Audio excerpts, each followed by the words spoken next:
In February of 2018, the United States government did something it almost never does. It declared an animal extinct.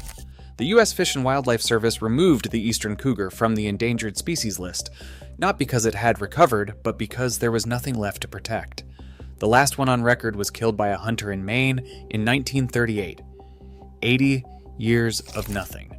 The file was closed. The ghost cat of Appalachia was gone. There is only one problem with that story. The phone never stopped ringing. Every single year, state and federal biologists across the East field hundreds of cougar sightings, from Nova Scotia to Mississippi, up and down the spine of the Appalachians. A tawny cat the size of a small deer crossing a logging road at dusk. A long, rope-thick tail disappearing into the laurel. A scream in the night that no house cat makes.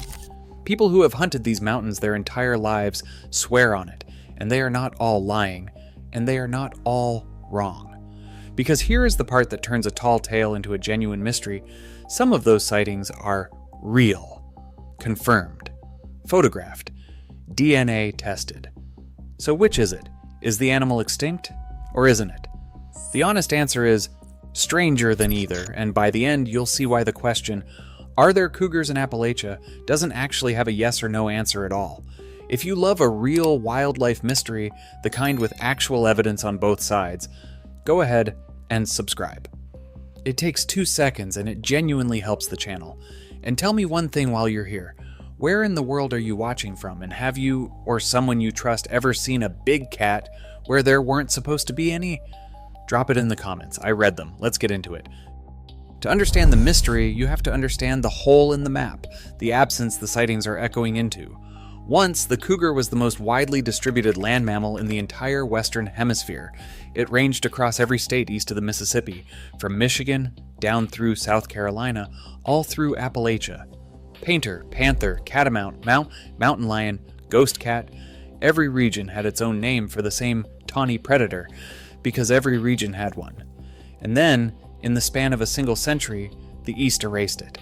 As European settlers cleared the forests and shot out the white-tailed deer the cougar lived on, they turned on the cat itself, hunting it, trapping it, bounties on its head, killing it out of fear for their families and their livestock. By around 1900, the cougar had all but vanished from the entire eastern United States. By 1938, in the deep woods of Maine, the last confirmed one was dead. What was left was the name. Sports teams still called themselves the Cougars and the Catamounts. Grandfathers still told stories. The animal survived as folklore, as a mascot, as a thing that used to be, a predator-shaped silence in a landscape that had spent 10,000 years with it in the picture. The mountains were still there. The deer eventually came roaring back, but the cat that had shaped both was, by every official record, simply gone. And it isn't as if no one looked. The government took the rumor seriously enough to send a biologist named Bob Downing into the Appalachian Mountains for 6 straight winters, searching for any hard sign of a surviving cougar. 6 winters in the mountains. He found none. Decades later, one of the groups that tracks these reports estimated it had fielded hundreds of tips over the years and confirmed almost none of them. That's the setup. A confirmed absence. 80 years deep. Tested by people who genuinely wanted to find the cat. Now watch what started walking into it. On the night of June 11th, 2011, on the Wilbur Cross Parkway in Milford, Connecticut, an SUV struck and killed a mountain lion. A wild cougar, dead on a highway in suburban New England, was the first hard proof of a cougar in Connecticut in more than a century. The immediate assumption was the obvious one. An escaped pet. Somebody's illegal exotic that got loose. That assumption held until they ran the DNA. And the DNA told a story so improbable that biologists still talk about it with a kind of awe. The cat was wild. It had been born in the Black Hills of South Dakota. And over roughly 2 years, this single young male had walked through Minnesota, through Wisconsin, across the top of the Great Lakes, through New York, something on the order of 2,000 miles, one of the longest movements ever recorded for a land mammal in North America. Along the way, trail cameras and DNA had actually tracked him, without anyone realizing it was all the same cat. He crossed rivers and interstates and an entire continent's worth of the most developed country on Earth, and he did it for the reason young male cougars do everything. He was looking for a mate. He never found one. He found the parkway instead. That single animal rewrote what everyone thought was possible. Because if one cougar could walk from South Dakota to Connecticut, then the hundreds of Appalachian sightings could not simply be dismissed as fantasy anymore. The distance was no longer a wall. The question stopped being, could a cougar even get there? And became something much harder to answer. For decades, every Appalachian cougar report died the same death. No evidence, no tracks, no hair, no photo that survived scrutiny, just a story. And then the trail cameras arrived, and the ghosts started showing up on film. In November of 2014, a cougar carcass turned up in Bourbon County, Kentucky. Real, physical, undeniable. Then, in September of 2015, a 19-year-old hunter checked a trail camera at one of his favorite spots in Obion County in northwest Tennessee, and there it was, a cougar. The state wildlife agency scrutinized the image hard. The timestamp, the SD card, the way the cat measured against deer photographed by the same camera. It was nearly as long as a deer. It was real, and it was the first confirmed cougar in Tennessee since the early 1900s. And it didn't stop. 6 days later, about 35 miles away in Carroll County, a bow hunter shot and wounded a cougar. This time they got DNA straight off the arrow. Then, in September of 2016, another trail camera caught one in Wayne County near the Alabama line.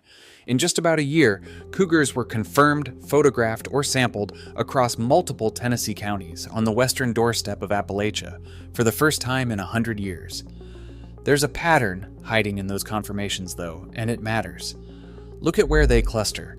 Obion, Carroll, Wayne, Humphreys, counties in western and central Tennessee, the side of the state closest to the Mississippi. Not the high Blue Ridge, not the deep Smokies. The confirmed cats show up right where you'd expect an animal that just crossed the river from the west, still on the near edge of Appalachia, not yet in its heart. That's a fingerprint. It says these are arrivals caught at the door, not residents caught at home. The ghost was no longer just a story, it was on camera. And here is where the mystery deepens instead of resolving, because when the biologists ran the DNA on those cats, the answer they got wasn't the one the sightings seemed to promise. Every confirmed cougar that has been genetically tested in the East tells the same story. The Connecticut cat, from the Black Hills of South Dakota, the Kentucky carcass, traced to the Black Hills of South Dakota, the Tennessee female shot with the arrow, the Black Hills of South Dakota. Over and over, the same origin, 1,000 to 2,000 miles to the west. This is the twist that reframes everything. The cougars showing up in and around Appalachia are real, wild cougars, but they are not the resurrected Eastern Cougar. They are western mountain lions, dispersing east out of expanding populations in the Dakotas and the Midwest, wandering into old range their ancestors were driven out of a century ago. And there's a pattern inside the pattern. These long-distance travelers are almost always young males. In cougar society, the older males hold the territory, and the young ones get pushed out to find their own, and with populations out west recovering and running out of room, some of those young males set off on enormous journeys east, chasing empty land and mates that mostly aren't there. They are the overflow of a western comeback, spilling across the Mississippi one wanderer at a time. Which means the Appalachian sightings are split into two completely different things. A small number are these real, confirmed western dispersers passing through, and the vast majority, the hundreds every year, are something else entirely. Bobcats, house cats seen at a bad angle, dogs, even the occasional escaped pet, filtered through a landscape full of people primed by a century of legend to see a ghost cat in the brush. There's one detail that gives the game away on a huge share of the reports. A great many eastern sightings describe a black panther, a big, jet-black cat sliding through the timber. It's one of the most persistent images in Appalachian folklore, and it cannot be a cougar. Biologists are blunt about this. No black cougar has ever been documented anywhere in the entire history of the species, not one. A truly black, long-tailed cat in Appalachia is describing an animal that does not exist, which tells you how much of what people see is being painted in good faith by the legend itself. Both of those things are true at the same time, and that is exactly what makes this so hard to pin down. If you're still with me, hit subscribe, because the next part is the twist that breaks the whole question open. The one detail that means, is the Eastern Cougar back, might be the wrong question entirely. Keep going. Here is the sentence that quietly detonates this entire debate. It comes from Dr. Mark Elbrock, one of the leading cougar scientists in the world, who leads the Puma program at the big cat organization Panther. And what he says is this: "There is no Eastern Cougar, and there never was an Eastern Cougar." For most of the last century, scientists divided North America's cougars into as many as 13 or 15 different subspecies based on old measurements, the shape of a skull, the length of a foot, the color of a coat. The Eastern Cougar was one of those subspecies, the Florida Panther was another.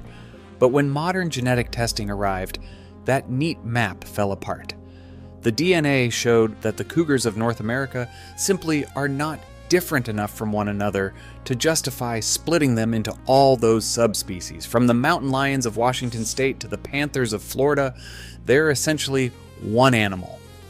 Many scientists now argue the old Eastern Cougar label should be dissolved completely, that it was a bookkeeping category, not a biological reality. Sit with what that means for the extinction. In 2018, the government declared the Eastern Cougar extinct. But if the Eastern Cougar was never a genuinely separate animal in the first place, if it was always just the local population of the same cougar that still thrives out west, then the cats now walking back into Appalachia from the Dakotas aren't ghosts of a vanished subspecies at all. They are, genetically, the same animal that was always here, returning to the same mountains from the western edge of the same continuous species. The extinct animal and the confirmed animal might be biologically the exact same cat. The extinction was real as a local event. We did wipe them out of the east, but as a species, the cougar never died. It just got pushed west, and now the tide is turning around. So if wild cougars are genuinely reaching the edge of Appalachia, and they're the same animal that used to live there, and the mountains are full of deer again, the obvious next question is, are they back for good? Is there a breeding population hiding in the Smokies right now? And this is where the evidence goes cold, in a way that's almost more haunting than the sightings. Because for all the hundreds of reports a year, two specific kinds of proof are almost entirely missing. And they're the two that would settle it. The first is kittens. A breeding population means reproduction, females with cubs, young cats, the next generation. In 100 years of eastern sightings, confirmed evidence of cougars actually breeding in Appalachia is essentially non-existent. Almost every confirmed animal is a lone, wandering male. The females mostly stay put out west. They don't make those epic dispersals. And a handful of bachelor males passing through decades apart is not a population. It's a series of dead ends. The second missing piece is grimmer, and even more telling: roadkill. In Florida, where a genuine breeding population of panthers exists, cars kill dozens of them a year. It's the leading cause of panther death, a steady, tragic drumbeat of bodies on the highway. That's what an established population looks like near roads. In Tennessee, across Appalachia, in all those years of sightings, almost none. A confirmed cougar body on an eastern road is a once-in-years event, not a yearly toll. Think about what that absence proves. If there were dozens of breeding cougars living in the Great Smoky Mountains, 500,000 acres of perfect deer-rich, protected habitat, the interstates around them would be killing cats. The trail cameras, which now blanket these woods by the thousands, would be full of kittens. Neither is happening. Which means the most likely truth is the hardest one for a believer to accept. There is no hidden breeding population in Appalachia. Not yet. There are only visitors. And getting from visitor to resident is brutally hard. For a western cougar to reach the Smokies, it has to cross the Mississippi River, thread past cities like Memphis or Nashville, and survive a gauntlet of interstates. A highway like Interstate 40 is a death trap for a dispersing animal, all while dodging hunters in a region that gets more developed every year.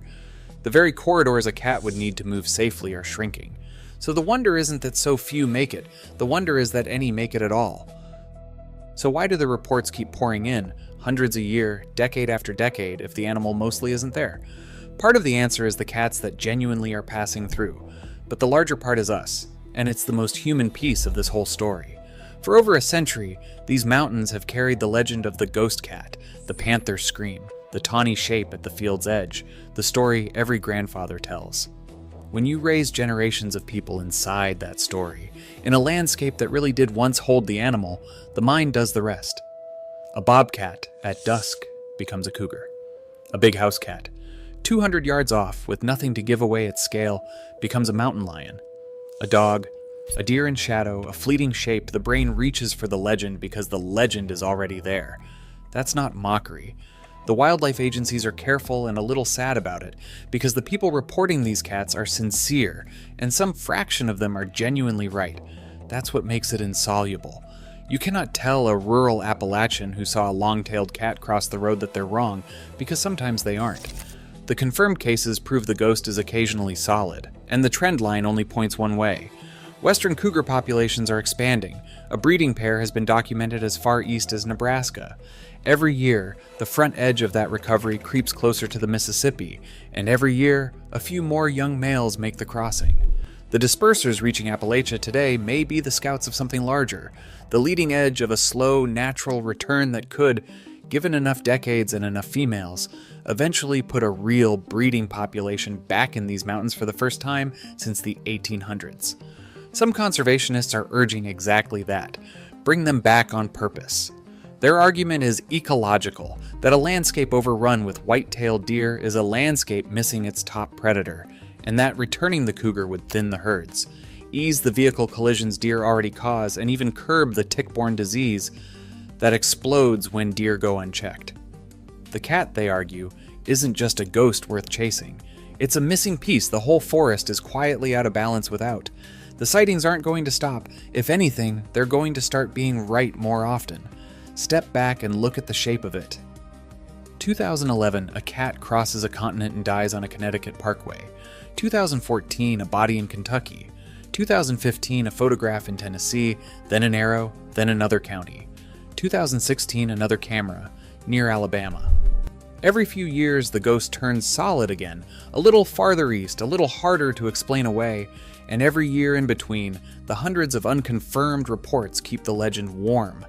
It's a story with no clean ending because it's still being written in real time by an animal that refuses to obey the paperwork. The government's file says extinct. The genetics say the category was never real. The trail cameras say something is out there. The missing kittens and the empty roads say it isn't home yet. All four of those are true at once. And underneath all of it runs one quiet fact. The habitat is ready. The great eastern forests have grown back. The white-tailed deer have returned in numbers the old settlers never saw. The mountains are, right now, exactly the kind of country a cougar was built for. A set table, waiting on a guest that keeps sending scouts ahead. So the file stays open no matter what the official record says. We know we killed them out of the east. We know a single cat can cross a continent to get back. We know the ones that make it are real and wild and genetically the same animal that always belonged here. We know the government called them extinct, and we know that the science says the thing they declared extinct may never have been a separate thing at all. And we know the two proofs that would tell us whether they've truly come home, the kittens, the bodies on the road, still aren't there. What we don't know is when that changes. Whether the lone male photographed this year is the last of the wanderers or the first of the settlers. Whether the next trail camera in some Appalachian hollow catches a female with cubs. What is known is that the mountains are still standing, still green, still thick with deer and quiet at dusk, and that people are still seeing a tawny shape at the tree line, still hearing that scream in the dark, the one no house cat makes. Most of them are wrong, a few of them are not. And somewhere west of here tonight, at the edge of a recovering range, a young cougar that has never seen these mountains is turning east, toward a country that was emptied of his kind 100 years ago, and has been waiting, the whole time, for one of them to come home and stay.